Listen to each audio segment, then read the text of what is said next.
entrando aí, vai acompanhando e depois vai ficar também a gravação disponível no nosso canal do YouTube. Então, vamos todos agora elevar o nosso pensamento a Deus, nos conectarmos com essa energia maravilhosa de amor, de misericórdia, elevar os nossos pensamentos a tudo que é bom, pedir para todos os nossos irmãos necessitados que os bons espíritos possam visitar o coração de cada um dos aqui presentes neste momento. Não só aqueles que estão presentes na nossa reunião, mas aqueles que estão presentes também conosco, em pensamento e que não puderam aqui comparecer. Que os bons espíritos possam visitar o coração e o lar de cada um, fluidificando as energias do ambiente, Senhor, dando todo o amparo espiritual necessário. Que a sua espiritualidade possa também visitar todos os irmãos em situação de rua, Senhor. Nesses momentos difíceis, onde o frio castiga a cada um de nós. Que os seus bons espíritos possam visitar cada um em necessidade. Os nossos irmãos que não têm o alimento de cada dia, que têm dificuldade de conseguir o alimento de cada dia. Aqueles que estão passando por problemas de saúde. As pessoas que se encontram nos hospitais, nos presídios, aqueles que se encontram nos orfanatos, Senhor, que passam pelas mais variadas dificuldades aqui no nosso planeta escola. Nós pedimos, Senhor, a Tua luz e a Tua bênção sobre os estudos de hoje, que possam ser proveitosos ao coração de cada um das pessoas que dedicaram o seu tempo a aqui comparecer. Pai nosso que estais no céu, santificado seja o vosso nome.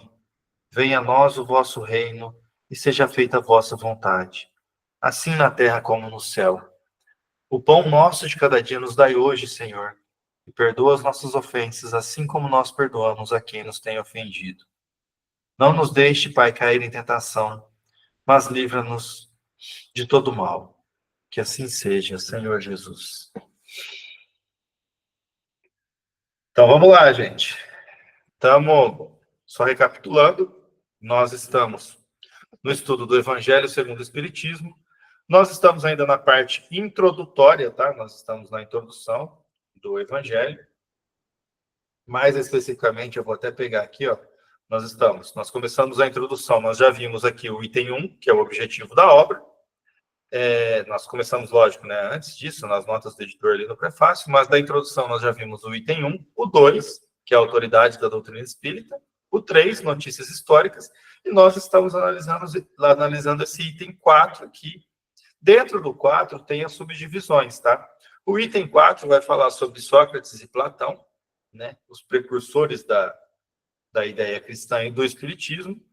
Vai analisar principalmente alguns pontos da doutrina de Sócrates e Platão que vão de encontro com a doutrina cristã. Tá? Lembrando aí, só para se posicionar historicamente, Sócrates e Platão são de alguns séculos antes de Cristo, tá? 150, 160 anos antes da vinda do Cristo para a Terra. Então, não havia ainda a ideia cristã, né? E também aqui não está falando, no nosso estudo aqui, no Evangelho, não fala que a doutrina cristã, ela decorre da doutrina de Sócrates e Platão, tá? São duas ideias diferentes, não tem uma não decorre da outra, tá? Não tem essa dependência uma da outra, só analisa ali, pedagogicamente falando, né, os pontos que tem aí de contato entre as duas doutrinas. Então, nós vamos analisar agora nesse item 3 um texto do Sócrates, escrito por Platão, e depois vai ter análise ali do que é desse texto que a gente aproveita na doutrina espírita, tá certo? Então, vamos continuar aqui. Vocês podem interromper a qualquer momento, pode fazer a sua participação aí a qualquer momento, tá bom? Só abre o áudio aí e pede aí que a gente já libera aqui para falar, tá certo? Então, lá no item 3, o que Sócrates dizia? Enquanto tivermos o nosso corpo e a alma se achar mergulhada nessa corrupção, nunca possuiremos o objeto dos nossos desejos, a verdade. Nesse primeiro item aqui, ele já fala bastante sobre a limitação que o corpo traz para os sentidos da nossa alma, né? Do nosso espírito, né? Alma, o Evangelho sempre vai se referir ali, o livro dos Espíritos e o Evangelho, eles se referem à alma como um espírito encarnado, tá? Era esse o significado. Mas vai ter vezes também que a gente vai ver no Evangelho que se refere à alma simplesmente num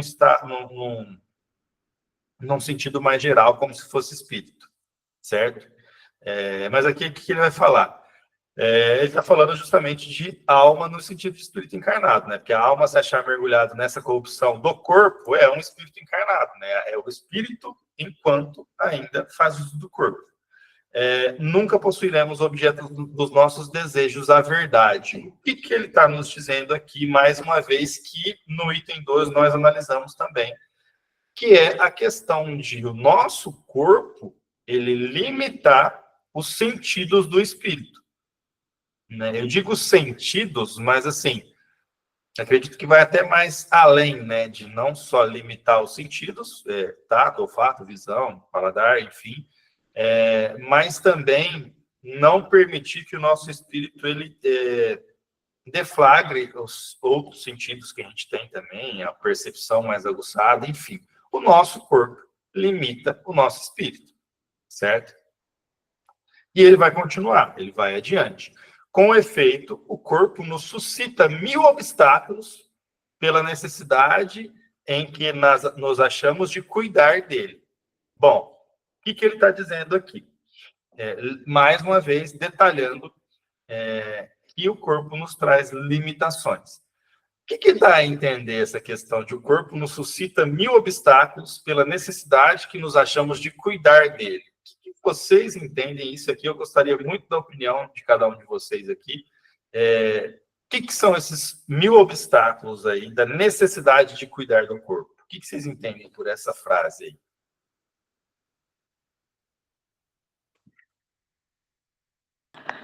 Bom, os obstáculos da necessidade de cuidar do corpo é porque o corpo é a casa do espírito, né? Então, cuidar para não ter vícios, né? Cuidar com o pensamento, com comidas, cuidar com tudo aquilo que vai fazer bem para ele, vai deixar ele mais leve para a ocupação do próprio espírito. Para ter e observar também muitos pensamentos, né? Porque a gente sempre fala da luta que tem entre a carne e o espírito, né? Porque o espírito puxa para as coisas de Deus, para as coisas espirituais, e a carne para as coisas carnais. Então, tomar cuidado para não cair em ciladas, né? Do corpo, da carne. Exatamente. A necessidade, o que você entende, mãe, pela necessidade que nos achamos de cuidar dele? Você consegue ver alguma coisa aí de uma obrigação de cuidar desse corpo? Temos sim a obrigação de cuidar dele, porque ele é a morada do nosso espírito. Sem ele, se a gente começar a estragar o nosso corpo através de coisas que não fazem bem à nossa saúde, vamos também estar lesando o nosso perispírito e atrapalhando também, como já vimos em outras aulas, o nosso processo reencarnatório. Então, o que ele está dizendo ali, sutilmente, nessa necessidade aí que eu queria destacar, é exatamente isso. Né? A gente tem essa necessidade, o nosso corpo ele é emprestado, né, gente? Não é nosso aqui, esse corpo aqui, tanto que ele vai ficar aqui. Deus nos permite utilizar desse instrumento, e aí a gente tem que fazer um adendo, porque nós estamos até então analisando limitações que o corpo traz ao espírito, certo? Mas aí a gente não pode pegar e ser absolutista nesse conceito aqui de limitações e achar que o corpo só nos traz limitações. Ele também nos é um instrumento, é um presente divino que Deus nos empresta aqui nessa missão, enquanto nós estamos aqui na Terra. Né? Então, nós vamos passar por diversos corpos. Deus vai nos emprestar de acordo com a necessidade que a gente tem naquela encarnação, naquele planejamento, naquele projeto encarnatório. Certo? Então, ele é uma bênção divina, e com isso existe uma lei divina que nós temos a obrigação de cuidar disso, tanto quanto de cuidar de todas as coisas que Deus nos empresta enquanto estamos encarnados aqui. Né? Nós temos essa responsabilidade.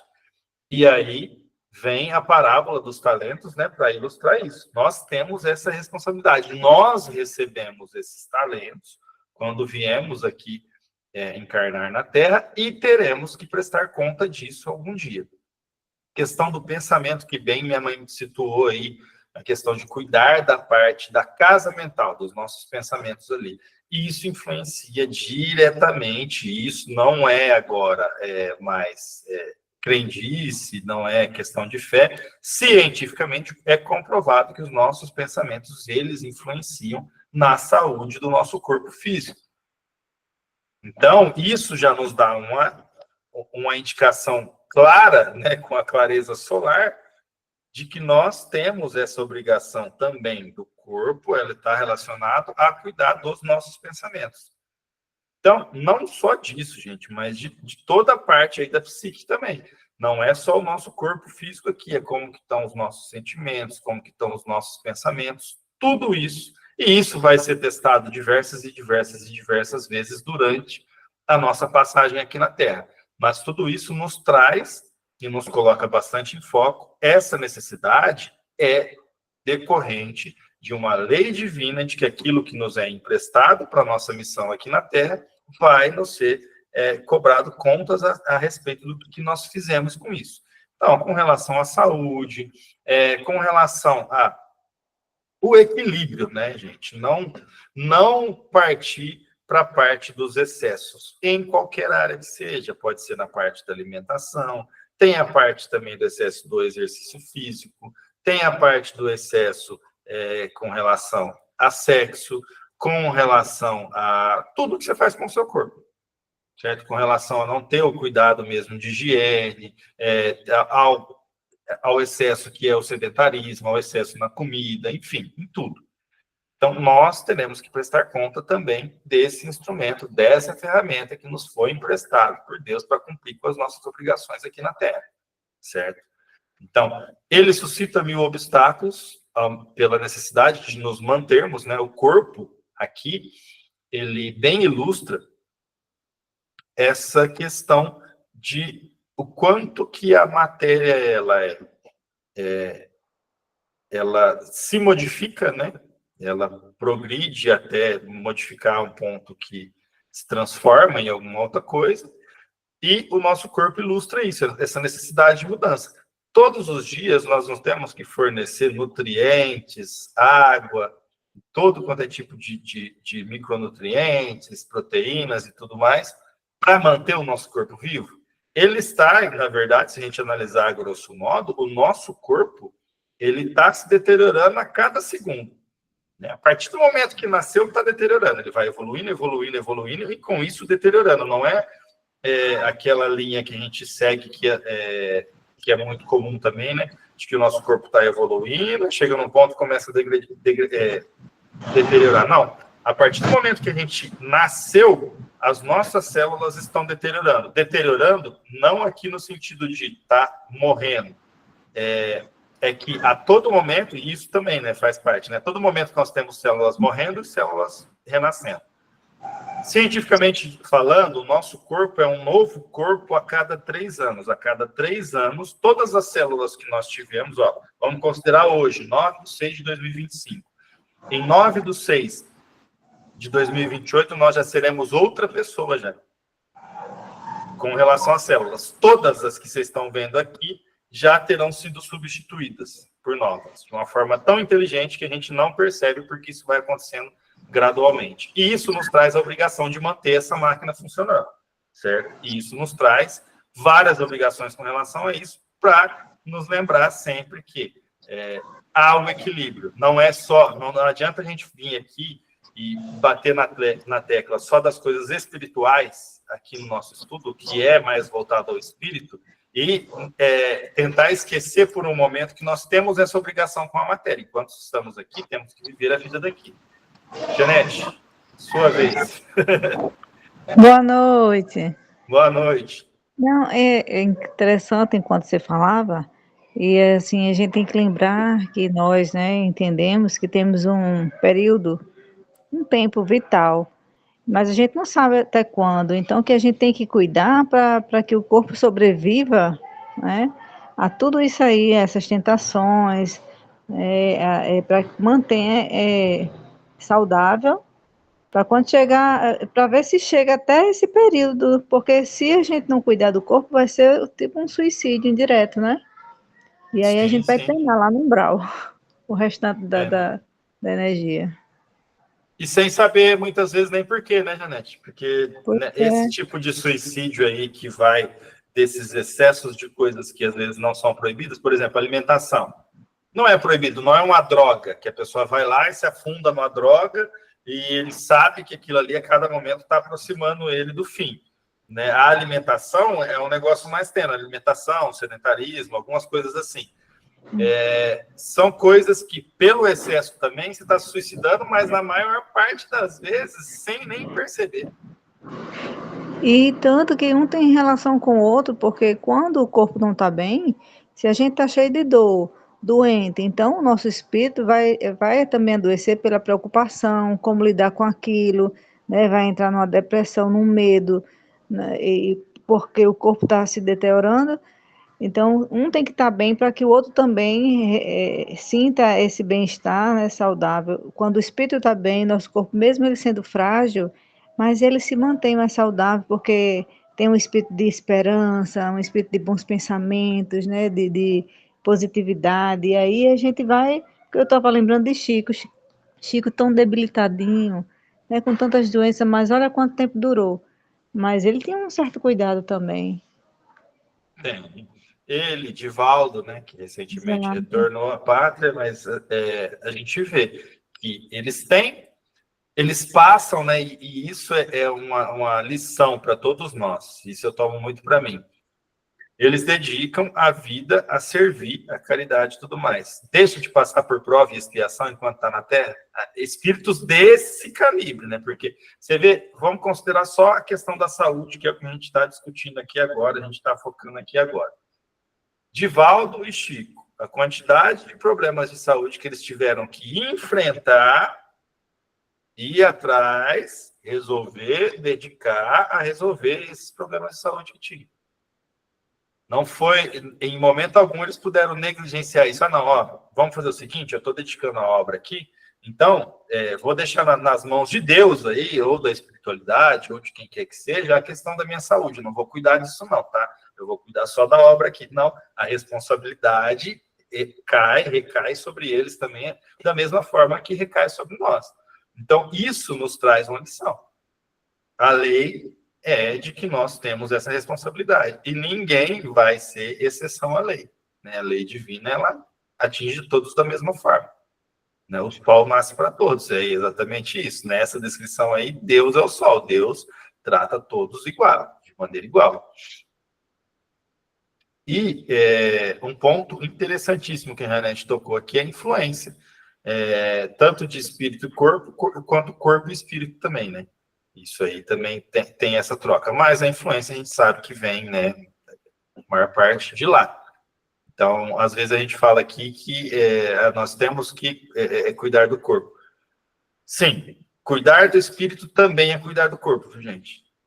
Se você mantém uma frequência de pensamentos, e hábitos bons e tudo mais, você vai estar cuidando do seu espírito e, ao mesmo tempo, isso vai influenciar também no aspecto do seu corpo, do seu físico, tá? Então, esse é um destaque que eu queria dar na fala da Janete. Essa relação, essa influência do espírito com relação ao corpo. Então, tem que estar bem o espírito, tem que estar bem o corpo. A gente tem que buscar sempre esse equilíbrio. Não, o equilíbrio, gente, só relembrando aí, né, para não entrar numa neura aí com relação a isso, equilíbrio não significa que nós temos que estar na perfeição, tá? Nós não vamos alcançar a perfeição. Nós somos seres perfectíveis, mas somos seres falhos, pecadores, certo? Nós vamos buscar isso, né? Buscar cuidar do corpo, buscar cuidar do espírito, mas nós não vamos chegar ainda na perfeição, não nessa encarnação, tá? Só para deixar bem claro para as pessoas, para não ficar se cobrando demais também, às vezes. Com relação ainda à influência do corpo, ele falou aqui, primeiramente ali, da limitação. Nós, enquanto estivermos no corpo, não alcançaremos aquilo que é objeto do nosso desejo, do nosso maior desejo, vamos colocar assim, que seria a verdade.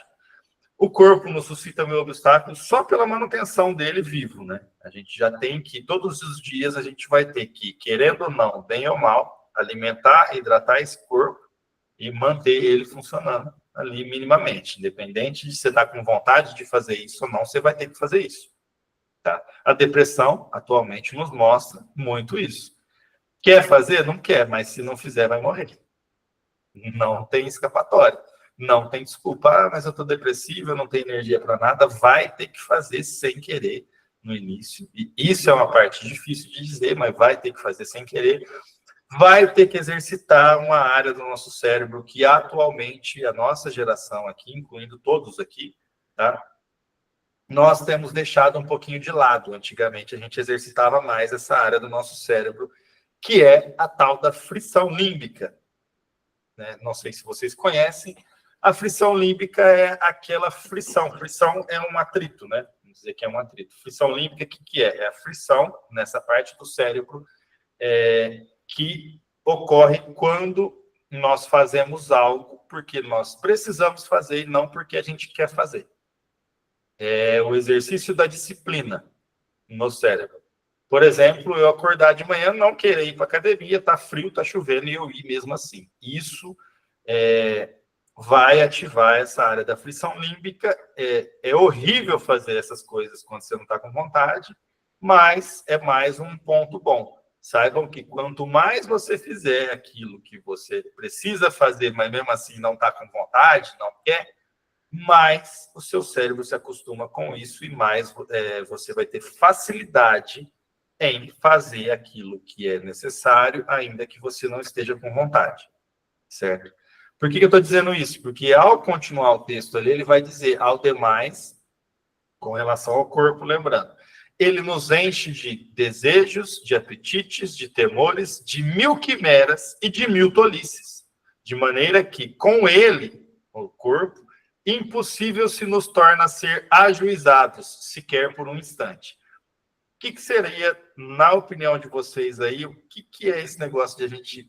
Impossível a gente ser ajuizado, sequer por um instante, enquanto nós estivermos no corpo. O que vocês entendem por isso? Impossível se nos torna ser ajuizados, sequer por um instante. Porque o corpo nos enche de desejos, de apetite, de temores, mil quimeras e mil tolices, e aí ele torna impossível ser ajuizado, sequer por um instante. O que vocês entendem por isso? Eu vou falar depois, por último, aí, a minha opinião do que eu entendi desse impossível de ser ajuizado sequer por um instante. Ô, Eto, boa noite. É porque, assim, a gente... Boa noite. O espírito, ele tem essa grande ligação com o corpo, né? Como a gente já viu, que ele é instrumento. E essa identificação, ela é muito forte. Por quê? Porque a gente anda, escuta, vê, ouve, através do corpo, né? E muitas vezes a gente se escraviza, né? Muitas vezes a gente deixa de ser essa alma para, como se diz, atender a todos os desejos do corpo. Então, uma vez eu li uma questão que ele fala que a gente tem que promover a desidentificação do corpo, né? Que diz assim, muita gente diz assim, olha, eu estou com dor de dente, eu estou com dor de barriga. Não é você que está, é o corpo. E a gente se identifica muito. E isso aí termina a gente se escravizando, né? Do mesmo jeito como diz assim, eu tenho um corpo, mas eu não sou o meu corpo. Né? Então, eu sou aquele, porque o corpo, ele perece, mas o espírito, ele é imortal, né? Então, e assim, eu tenho emoções, mas eu não sou as minhas emoções. Então, isso aí vai fazer com que a gente trabalhe, a gente esteja consciente, e aí a gente leva para uma questão mais racional. Então, assim, é importante isso aí, né? Sim. Essa questão, mãe, eu vi que você levantou a mão aí, já vou te passar a palavra, só vou fazer um comentário breve aqui. Essa questão que você disse de dissociação, Edina, do corpo, ela é importantíssima e, ao final, você citou uma coisa que eu já ia citar com relação a isso. A dissociação que a gente tem que fazer também com relação aos nossos sentimentos. E é a mesma coisa aí dessa dissociação com o corpo. Ah, não sou eu que estou com dor de cabeça, não sou eu que estou com dor de dente, é o corpo. Ok. Você identifica e começa a fazer, você já cria para a sua análise uma visão mais ampla que te inclui fora daquilo, você olhando de cima. Na questão dos pensamentos e dos sentimentos, funciona da mesma forma. Nós vamos ter pensamentos repetitivos e a gente meio que não controla esse fluxo que vem de pensamento. Né? É como um rio passando. Então, o que você controla? O que você vai se apegar daquilo ali? A partir do momento que, com relação a sentimento e pensamento, você consegue fazer essa dissociação também, te ajuda a não ficar mais como um barco à deriva no mar dos pensamentos ali, dos sentimentos. Você consegue identificar, nossa, tô com raiva.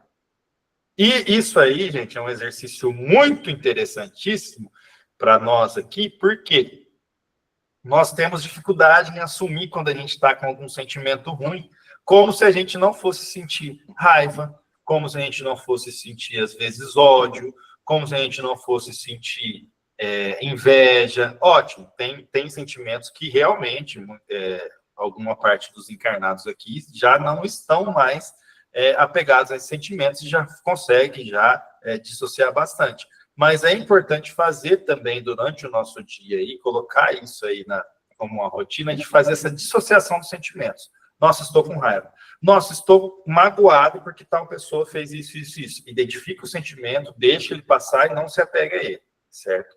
Mãe, tá contigo a palavra. Dentro de tudo isso aí que vocês falou, é a forma com que eu vejo assim. Quando o espírito está na matéria, que, né, nesse corpo que estamos hoje, eu estou como Maria Aparecida, estou como tua mãe, você está como meu filho, né? Então, estamos. Não é um processo definitivo na vida de ninguém. E essa dissociação de pensamentos, a forma com que eu vejo assim, quando vem esse mau pensamento, a gente tem que logo substituir, tentar o mais rápido substituir por outro pensamento bom, para que essas energias não impregnem em nós. Porque senão vamos criando uma barreira, e uma coisinha que é pequenininha, ela vai tomando uma proporção tão grande, é igual um prédio, eu vejo como um prédio em construção. Colocou o primeiro bloquinho lá no chão, todo mundo passa, mal levanta o pé e vai para lá, vem para cá. Aí você coloca 10, 15 blocos, daqui a pouco o negócio está intransponível. Então, sentimentos negativos que vêm até a gente, pensamentos negativos, então cortar, é igual tinha o ditado, cortar o mal pela raiz. No começo, tudo é mais fácil, tentando substituir sempre por bons pensamentos. Lembrando sempre daquela parte, né, da tendência da carne, que a carne é do mundo, né, o corpo é do mundo, a tendência dele é estar puxando para cá.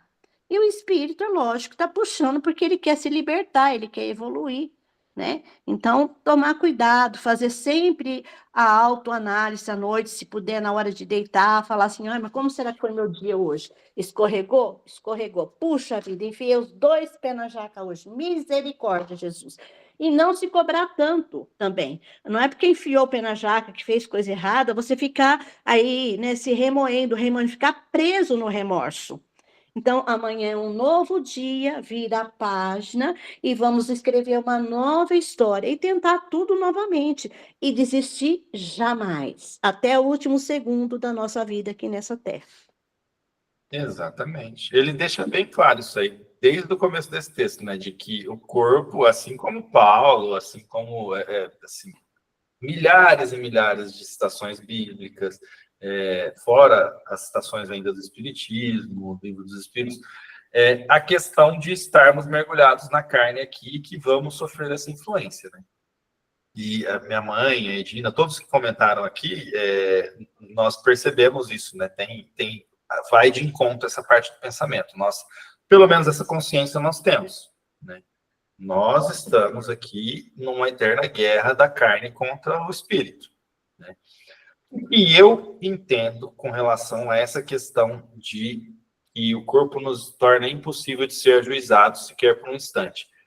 E aqui agora eu consigo, como vocês já deram a opinião aí, pegar um pouquinho da opinião de cada um para ajudar, porque é justamente isso. Essa limitação do corpo, elas nos impedem, né? Essas limitações, elas nos impedem de ver a cena como um todo, de ver a questão como um todo.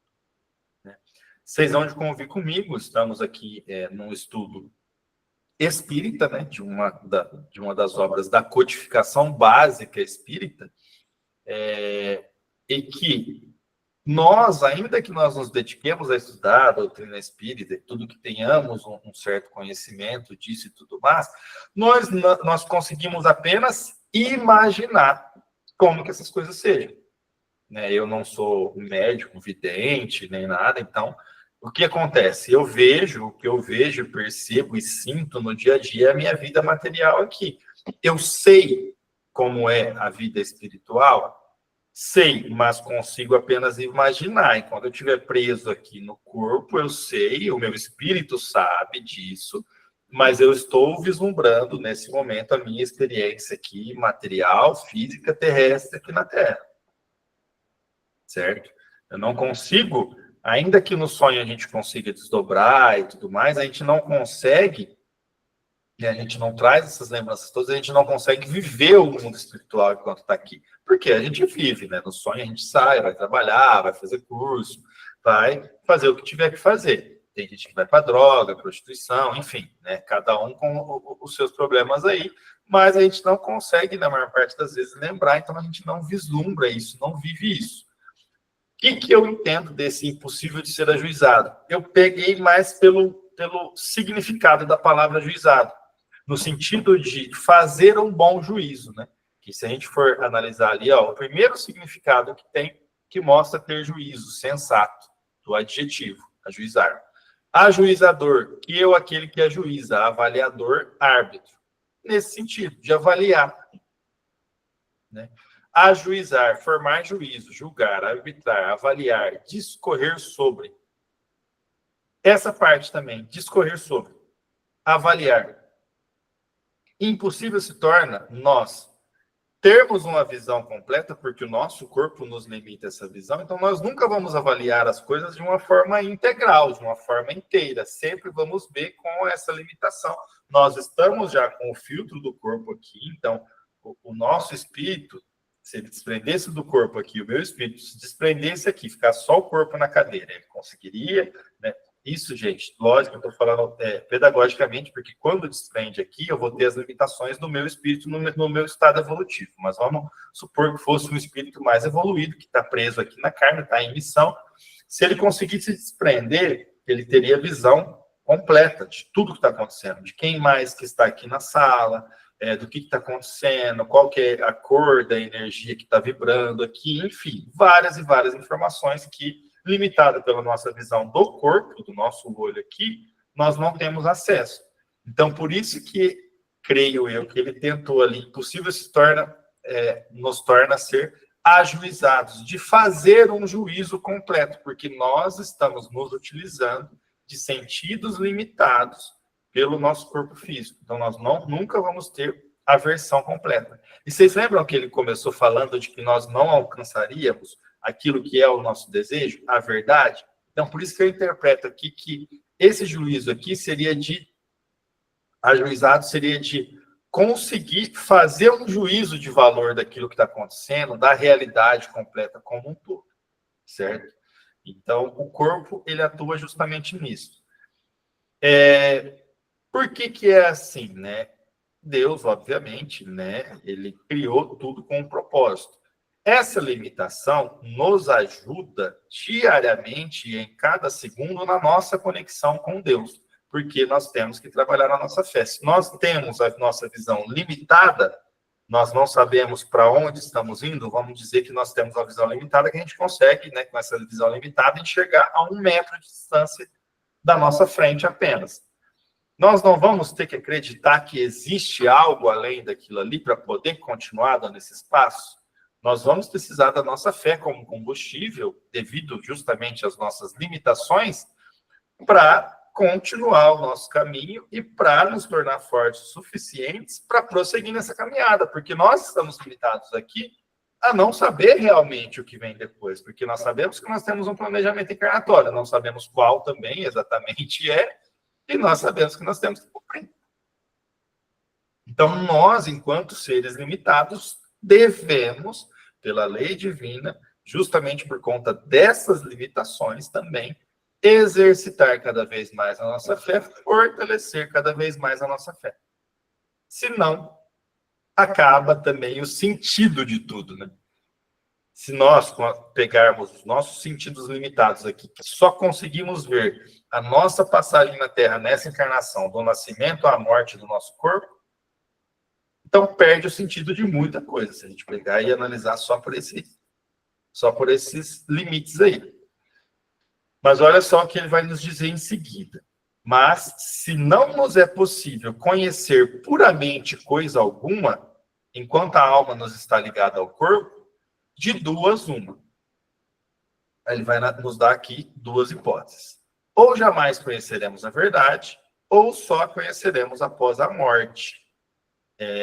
E aqui, né, a gente vê que essa é uma dúvida que remonta não só aí à época que foi escrito a doutrina de Sócrates e Platão, mas é uma dúvida que ela nasce ali, ela palpita dentro da humanidade. Mesmer, inclusive, mandou no nosso grupo lá um texto que falava sobre, né, esse sentimento inerente do ser humano de que é uma dúvida se acaba, mas ao mesmo tempo é uma certeza de que não acaba com a morte. Né? A gente tem a dúvida do que acontece depois dos mínimos detalhes, mas a gente sabe, no fundo, a gente sabe, e esse é um sentimento inato dos seres humanos de que não acaba com a morte, certo? Ele coloca duas hipóteses, né? Considerando que aqui nós não conhecemos a verdade, porque o corpo nos limita, temos as duas hipóteses. Ou nós jamais conheceremos essa verdade, ou só conheceremos após a morte. O que a gente tende a pensar? De que, de uma forma ou de outra, a gente está também fadado a conhecer essa verdade, porque a gente sabe que o nosso corpo vai, em algum momento, perecer e a nossa alma vai se libertar. Inclusive, é esse momento que ele entra na sequência do texto. Libertos da loucura do corpo, conversaremos, então, lícito é esperá-lo, com homens igualmente libertos, e conheceremos por nós mesmos a essência das coisas. O que ele diz ali? Ele dá um sutil toque de esperança. Então, se nós temos essas duas hipóteses para analisar, ou nós jamais conheceremos a verdade, ou só conheceremos após a morte, como seres humanos limitados e que vamos fatalmente alcançar a morte um dia do corpo, nos resta apenas esperar que isso aconteça para saber, do lado de lá, como que são realmente as coisas. Por isso que ele diz ali, ó, conversaremos então, libertos da loucura do corpo, conversaremos então. Lícito é esperá-lo, com homens igualmente libertos, e conheceremos por nós mesmos a essência das coisas. Então, o que ele está nos dizendo diretamente aqui? Indiretamente, né? Não adianta muito também você ficar preso enquanto limitado aqui. Você sabe que nas duas hipóteses que ele deu, que é de uma de nunca conhecer a verdade e na outra de conhecer somente após a morte, não há nada que você possa fazer em vida para conhecer essa verdade. E isso não tem nem como afastar esse argumento, porque se você não vai conhecer nunca, não vai ser durante a vida que vai conhecer. Se vai conhecer após a morte, já está dizendo também que não vai ser durante a vida que vai conhecer. Então, isso nos lembra, mais uma vez, do equilíbrio. Por quê? Nós, espíritas, acreditamos, né, que há toda uma continuidade, que aqui, na verdade, é só uma vida secundária, a gente veio aqui para nos aprimorar, para aprender, para resgatar, enfim, por motivos evolutivos, sejam eles quais forem. Nós sabemos disso, nós acreditamos nisso, e, para a gente, mesmo assim, não há como dedicar somente ao que vem depois, somente ao que vai ficar, que é o espírito. Não tem como eu desprezar o corpo também por conta disso. Mais uma vez aqui, focando no equilíbrio. Porque, vocês perceberam aqui, ele não era, né, não existia até então o espiritismo como há hoje. Mas ele poderia, muito bem, ele ter dito, não, assim, então, se nós só vamos conhecer se tem essas duas hipóteses aí, então a gente podia já abreviar, já ir conhecer, já ir para a parte da morte, já saber o que tem depois, já, e descobrir o que é essa verdade aí. Lícito é esperá-lo, com homens igualmente libertos, e conheceremos por nós mesmos a essência das coisas. Porque se estamos aqui e a verdade só vai completamente nos ser apresentada após a morte, estamos aqui também por um motivo, porque quem nos criou por um motivo e nós encarnamos por um motivo. Então não adianta também tentar dar um passo lá na frente. Aproveite a sua estadia aqui, desenvolva o que você puder desenvolver dos seus pensamentos, do seu espírito e do seu corpo também, tá? Mas não tem como focar só em um. Se focar só no corpo materialista, você vai se prender a coisas que são efêmeras e que vão passar num segundinho, e aí depois você vai ficar completamente perdido, quando você realmente acordar do lado de lá. Se prender também somente ao espírito, você deixa de viver as coisas daqui, você não vai evoluir. Porque se o corpo é limitação, se ele é um peso ao espírito e tudo mais, estamos aqui por um motivo e temos que evoluir dessa forma, utilizando o corpo que nós temos aqui. Como eu disse, além de ser um peso para o espírito, além de ser um limitador, ele também é uma dádiva. Então, nós temos que fazer isso também. Então, procurar sempre o equilíbrio. Mãe, pode falar. Pode falar? Pode sim. Quando ele diz assim, mas se não é possível nada conhecer com pureza, enquanto a alma está unida ao corpo, né? O que você está comentando, né? Então, ele quer dizer que essa busca, né, por esse equilíbrio mental, ela, muitas vezes, ela tem que passar pela redução dessa autoidentificação que a gente tem com o corpo, que ele impede, né? Porque aí nós temos... Mas, assim, pelo que eu entendi também, que essa verdade também é o que está dentro de nós, que é a nossa essência, né? Que é a alma. A gente procurar entender. Então, se a gente se apegar muito, se escravizar muito ao corpo, então a gente não vai entender, não vai perceber qual é a nossa verdadeira essência, qual é o nosso objetivo aqui, né? Então, para isso, a gente tem que, como se fosse assim, se espiritualizar, se conhecer, porque na época, só que ele levava muito a isso, né? A você fazer essa introspecção, né? De você se conhecer a si mesmo, enquanto que os outros filósofos dedicavam muito à natureza, ele não, ele tinha essa essência das pessoas se autoconhecer.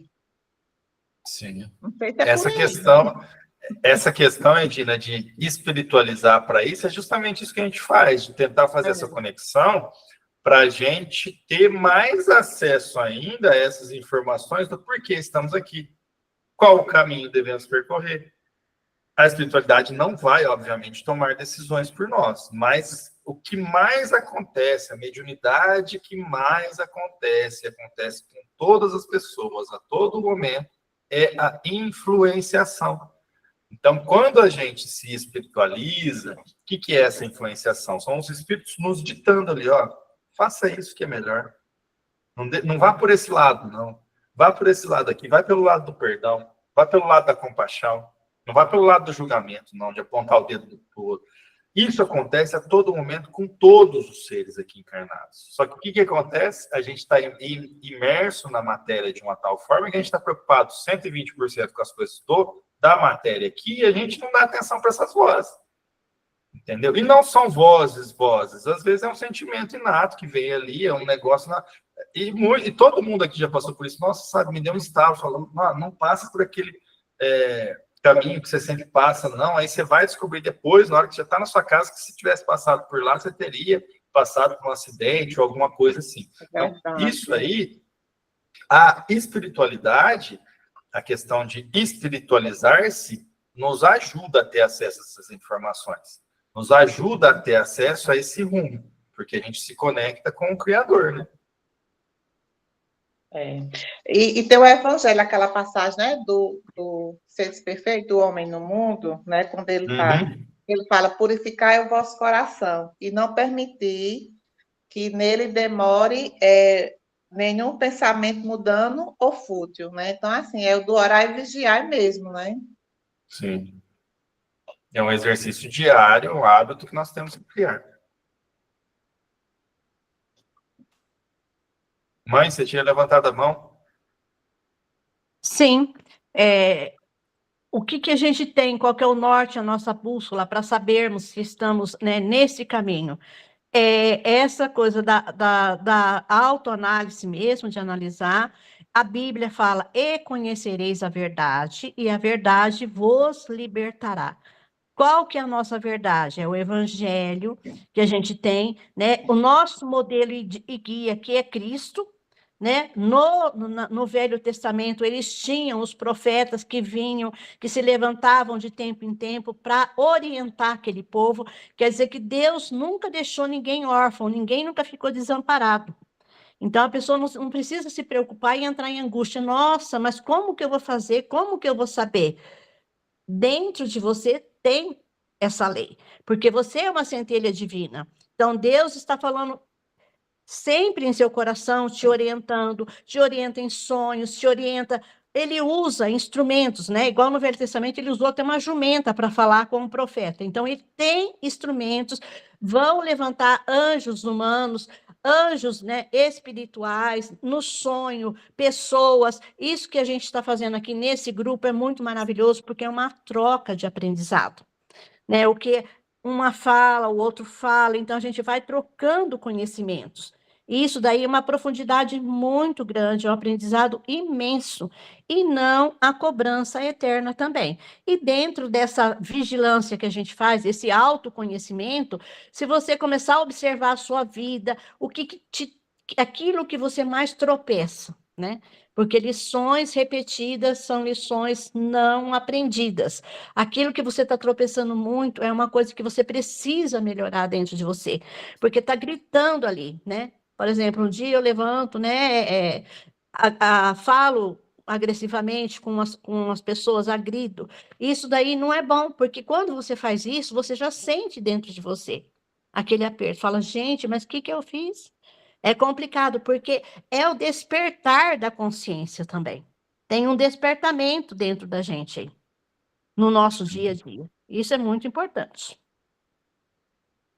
Essa questão aí vai de encontro também com o que a Edina tinha dito, da verdade, né, da nossa verdade aqui interna, do que está Sim, ali dentro da verdade. gente. A gente tem que ir sempre alinhando.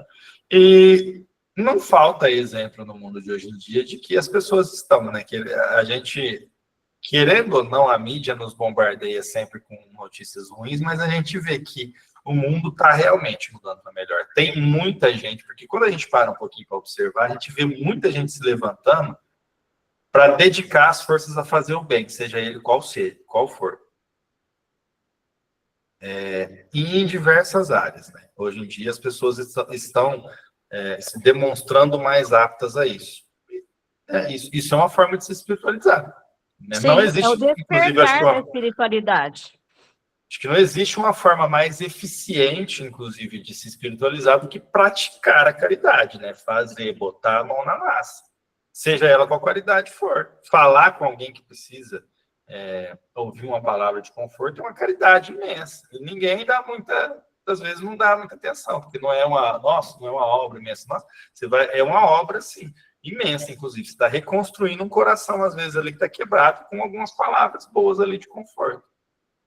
É que não dá para ver na hora, né? E por isso que a gente não dá valor às vezes, mas tem muita gente hoje em dia se levantando para fazer o bem. E é a maioria. Por mais que a gente não acredite, é a maioria.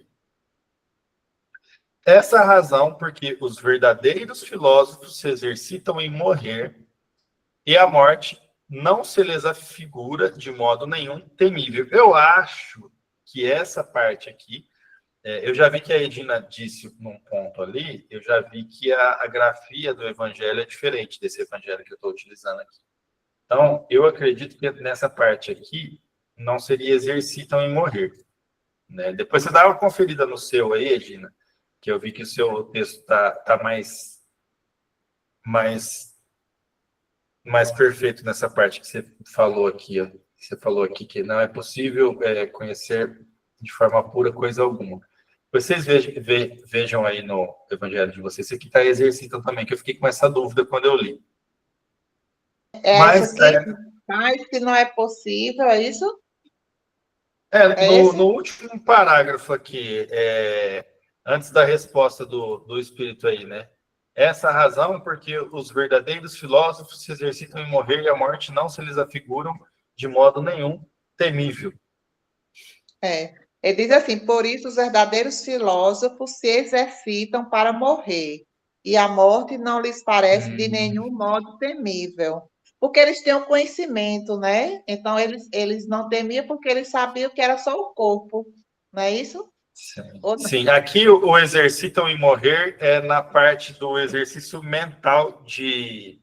Como chama isso, gente? Se eu não me engano, é emulação, né? Se ele disse aqui que os verdadeiros filósofos se exercitam em morrer, eles faziam essa emulação. Mas quando eu morrer, como que vai ser? Vai ser assim, assim, assado. Se imaginam já acontecendo aqui.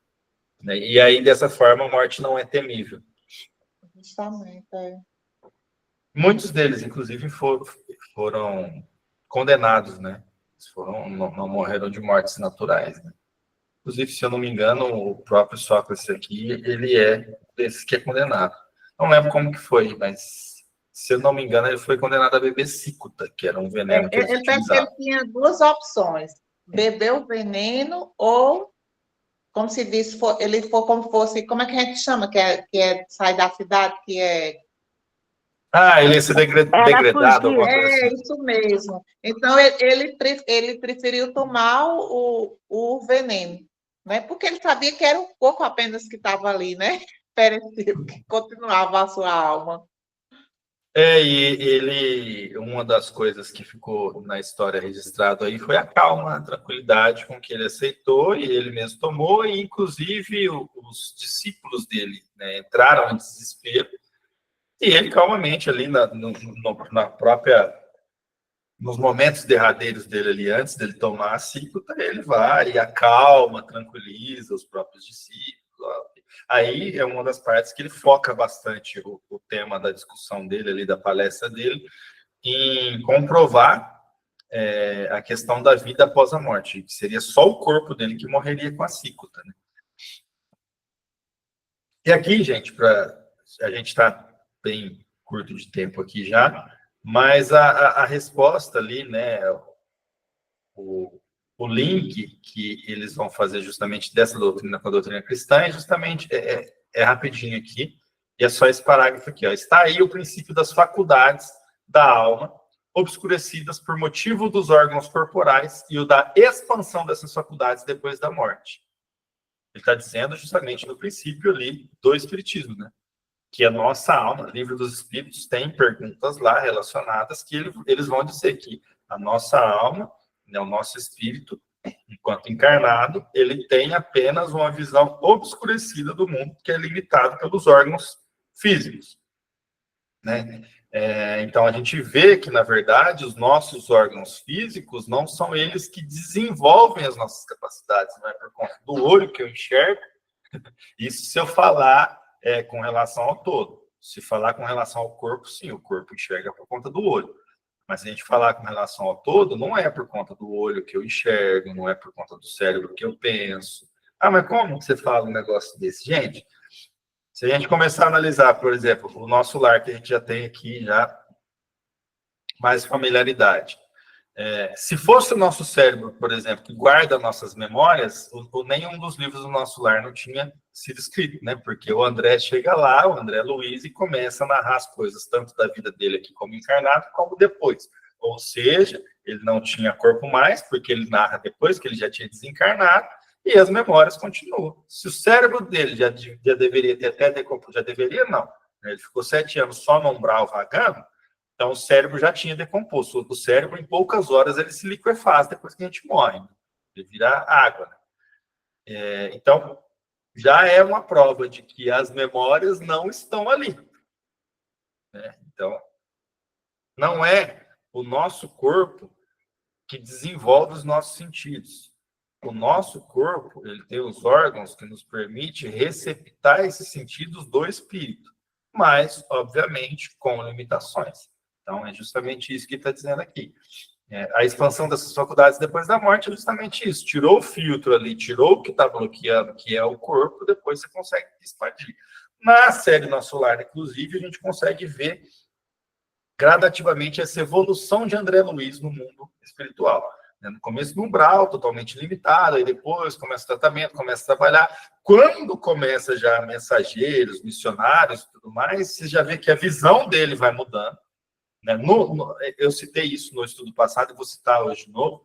Naquele episódio do primeiro livro, lá do Nosso Lar mesmo, na questão do vampiro, a gente vê ali que todos eles teriam a condição de ter a visão, mas o chefe da guarda lá da segurança do Nosso Lar tinha uma visão assim extremamente aguçada com relação à segurança, com relação a detectar pontos escuros no outro espírito, detectar e enxergar essas memórias do que aquele espírito tinha feito e tudo mais. A Narcisa, a enfermeira Narcisa, tinha uma visão também bem aguçada com relação a isso, mas não chegava ao ponto do chefe da guarda. E o André Luiz tinha uma visão limitada que a Narcisa consegue, naquela oportunidade, inclusive, ajudar ele a desenvolver um pouco. Ele fala, olha, ela vai norteando ele, né? Mas dá uma olhada mais ou menos assim, assado, que você vai conseguir focar sua visão ali, ver os pontos negros que tem nesse perispírito e tal, aí ele começa a desenvolver. Aí depois disso a gente vê já partes que ele consegue verificar junto com, se eu não me engano, junto com o aniceto, ele já começa a ver células sanguíneas lá dentro da veia da pessoa, a pessoa encarnada, eles começam a ver mais coisas ali, né? Ele começa a ver os micro-organismos atuando dentro do corpo da pessoa encarnada. Então, isso é uma evolução, obviamente, gradativa. A gente não morre aqui e acorda lá já vendo tudo como se a gente tivesse uma lente de microscópio instalada instantaneamente no olho. Não é assim. Mas nós temos a capacidade de desenvolver. Trata-se apenas de almas já depuradas. O mesmo não se dá com as almas mais impuras, que é o que eu acabei de dizer, né? As almas mais impuras, que somos nós aqui, nós vamos desencarnar e 5 minutos depois nós vamos estar justamente do mesmo jeito que a gente estava 5 minutos antes do desencarne. Né? Não vai acontecer nenhuma mudança milagrosa, tá, gente? Não esperem por isso. Isso vai sendo gradualmente.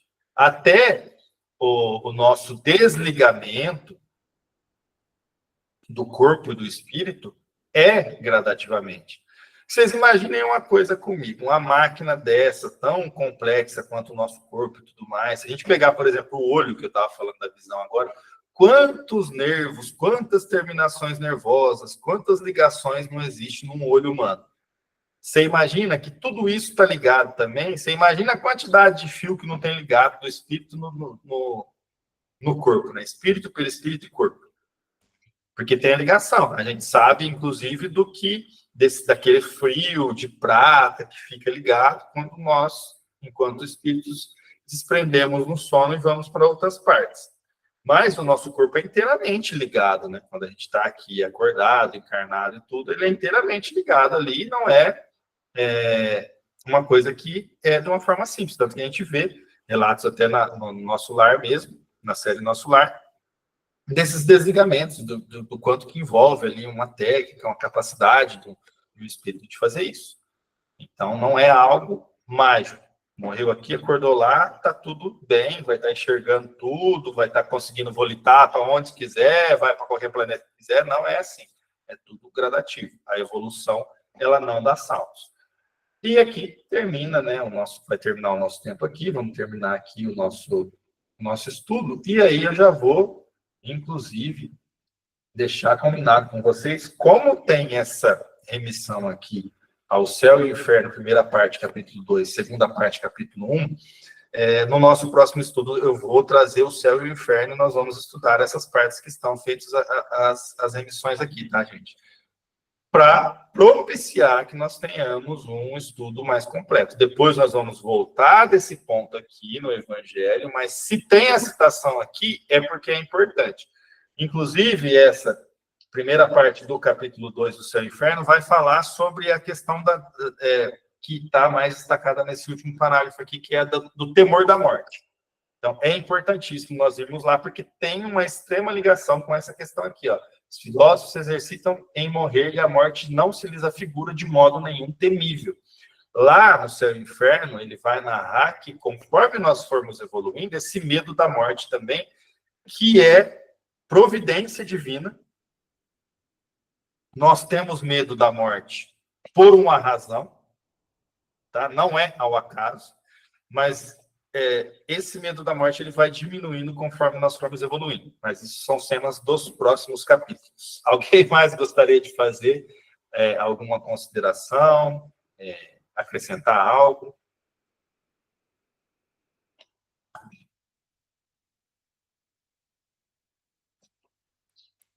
Vamos lá, pessoal, não se sintam acanhados. A consideração que eu quero fazer é que essas aulas passam rápido demais, eu fico com gosto, quero mais, eu não quero que acabe. Eu achei, inclusive, hoje que a gente ia conseguir entrar já nessa parte aqui, já tá até preparado aqui já o Céu e o Inferno para a gente entrar, mas não dá, porque a gente tem que aprofundar mesmo. Então, é bom, porque assim, é produtivo, é mais produtivo quando todo mundo participa e tudo, e a gente não está com intenção de correr, tá, gente? Por isso que eu vou fazer isso. A gente vai parar o evangelho aqui, vai partir lá para o Céu e o Inferno, por quê? Porque nós vamos procurar a informação como um todo, para a gente realmente aprender, não para correr com isso aqui, para terminar logo. Tá? Mas realmente, e por mais tempo que a gente ficasse aqui, ainda ia ser curto, né? É muita coisa, é muita matéria, é muita informação. É verdade, Wellington. Quanto mais lento a gente for fazendo esse estudo, a gente vai recebendo informação, exemplo dos colegas, citações, livros, vídeos, e isso enriquece muito. É muito diferente de você pegar o livro e sair folheando, lendo, como se lê um romance. Quando a gente termina de ler, não assimila metade do livro todo, não assimila metade do que a gente assimila numa aula dessas, porque a gente enriquece o estudo com o exemplo dos colegas, com a participação, né, com as citações.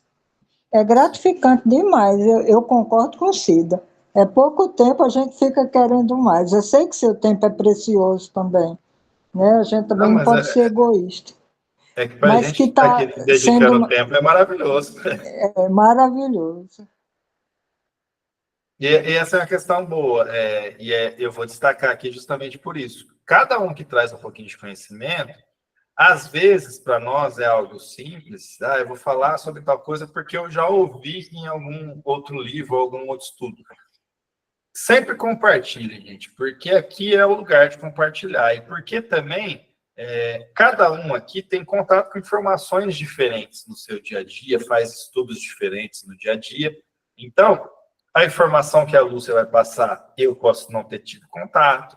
A informação que minha mãe vai passar, eu posso não ter tido contato, da Edina, e assim vai indo, e assim a gente vai fazendo essa troca. Isso realmente, fazendo uso das palavras da Lúcia, isso é o que enriquece o nosso estudo aqui. Por exemplo, a questão da influência. A gente estava comentando justamente hoje do nosso espírito sobre o nosso corpo, a saúde física. Minha mãe, ela assiste assiduamente o Emerson Pedersoli e ele fala disso com uma riqueza de detalhes e assim, com uma propriedade imensa. Nesse ponto aí de influência do espírito nas doenças que a gente tem na carne, com certeza a minha mãe daria uma palestra aqui com base nas informações que ela tem e que a gente não sabe. E ela consegue compartilhar com a gente. Entendeu? Então, justamente essas coisas. Eu assisto muito, concentro meus estudos muito nas coisas que o Haroldo fala. Porque é o que mais tem ligação com esse tipo de estudo que a gente está fazendo aqui. É mais para poder emular as coisas que ele faz e as formas com que ele faz o estudo, porque é aprofundado e tudo mais. Então, alguma outra pessoa vai ter algum outro autor, algum outro doutrinador que segue, vai ter pego informações de outro livro. Isso é o que enriquece. Isso é o que traz mais conteúdo para a gente aqui. E eu gosto muito de ir atrás dessas remissões aí e fazer a leitura e fazer o estudo também, porque às vezes você vê ali é só uma remissão, não, isso aqui confirma o que está escrito aqui, tá. Você vai lá e vai ver o conteúdo, E esse do Céu e Inferno, por exemplo, vai dar mais umas 3, 4 noites aí de estudo, porque eu já vi, já li, já estudei. E é uma parte que não é tão pequena assim e vai dar para a gente discutir muito. Então, isso aqui também, essas remissões também enriquecem muito. Então, já deixa para todo mundo avisado que na próxima aula nós vamos lá para o capítulo 2, primeira parte do livro Céu e Inferno. Quem não tiver, não precisa se preocupar, eu vou fazer o recorte, vou mandar lá no grupo, e na hora vai ter a apresentação aqui também para a gente seguir pelo livro, tá bom? E basicamente é isso. Mãe, você faz uma prece nossa de encerramento do nosso estudo de hoje? Faço, sim. Vamos lá, então. Querido Mestre Jesus, queremos te agradecer, Pai amado, por mais esses instantes tão sublimes na tua presença, em que passamos, Senhor, alimentando os nossos espíritos, Senhor, a nossa alma sedenta, Jesus, do teu conhecimento espiritual. Gratidão, Deus de amor, por tudo que nos foi falado essa noite, por toda essa troca maravilhosa, Pai. Continue nos ajudando, Mestre querido, nesta caminhada terrena. Eu te peço, Senhor, neste momento, que uma fagulha do teu amor divino possa ser derramada em cada coração agora, Jesus, que vá adentrando por todo o corpo de cada um dos nossos irmãos que estão presentes aqui e os que não puderam vir também, pois tu conheces a necessidade de cada alma, de cada vida, Senhor. Cura, Jesus, restabelece a paz dentro dos lares, meu Deus. Dai conforto espiritual para cada um dos seus filhos, ó Pai. E ajuda-nos, ó Jesus, nessa caminhada terrena, que cada um dos nossos irmãos de rua possam se sentir abraçados neste momento, sentindo a presença do teu amor divino, Senhor. Abençoando cada anjo humano que chegam até a eles levando alimento, levando, Jesus querido, um cobertor, uma roupa, meu Deus, e um ombro amigo para que eles possam, Jesus querido, falar, desabafar das suas dores, das suas tristezas. Abençoa cada um dos lares, meu Deus, dos nossos irmãos que estão enfermos em casa, aqueles que estão nos hospitais, aqueles que agora olham por um cantinho e têm medo da morte, Jesus. Que o teu amor os alcance agora, que a tua paz sublime possa, Jesus querido, inundar cada uma das suas células, Jesus, trazendo harmonia, trazendo paz, confiança, Jesus, preenchendo cada ser com o teu amor. As crianças órfãos, ó Deus, os teus filhos nos presídios, meu Deus. Abençoa também os nossos governantes e os teus filhos na face da terra, encarnados e desencarnados, que cada um possa ser alcançado pela tua luz e pelo teu amor. E te pedimos, Jesus, mais uma vez, fica conosco, Senhor. E que durante o repouso do sono possamos ser encaminhados, Jesus, para os hospitais espirituais, de acordo com as nossas necessidades, para a palestra ou mesmo para o trabalho, Jesus. E que possamos, Jesus querido, aprender mais de Ti a cada dia e permanecer firme nesse propósito de Te servir. A Ti eu agradeço, Senhor, por mais essa oportunidade, no nome santo e amado do Teu Filho Jesus. Que assim seja, Mestre amado. Que assim seja. Que assim seja, gente. Boa Assim noite. seja. Boa noite a Boa todos. noite. Boa noite. Assim seja.